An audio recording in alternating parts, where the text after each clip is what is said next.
ভালোবাসার নামে কেন করো শুধুই চলো না, থাকলে তুমি আশেপাশে মনে আমার আবেগ আসে, প্রেমের লাগে বুকটা করে আ আ উ, দুষ্টু কোকিল ডাকে রে cook cook cook cook cook cook cook, মনে বাসি বাজে রে cook cook cook cook cook cook. আমি আসলে সিনেমা দেখার পরে একবার দেখেছি, আমি আরও কয়েকবার দেখব।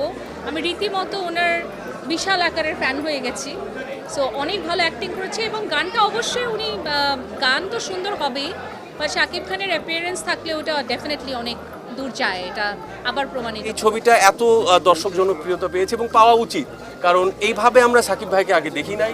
স্টোরি টেলিং, হিরোইজম ভরপুর ভরপুর। আমি তো মনে হয় না পারবো এত এত, আই ডোন্ট থিঙ্ক সো। আমি জাস্ট এটাই বলবো যে আমরা সাকিব ভাইকে এইভাবে বারবার প্রত্যেক মাসে দেখতে চাই।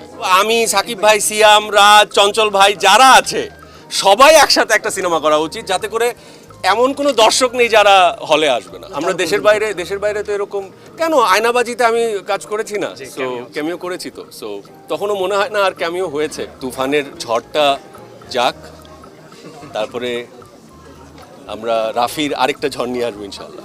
এক কথায় অসাধারণ, মানে এত সুন্দর ছবি, মানে মানে আমি মানে পর্দার কোনো একটা পলকও আমার মনে হয় পড়ে নাই, যে স্ক্রিনের দিকে তাকিয়ে আছি এবং প্রত্যেকটা মানে শর্ট, মানে অ্যাক্টিং, গান, মানে কম্পোজিশন সব কিছু মানে অসাধারণ, মুগ্ধ আমরা সবাই। ফান তুফান, what can I say, it's too good.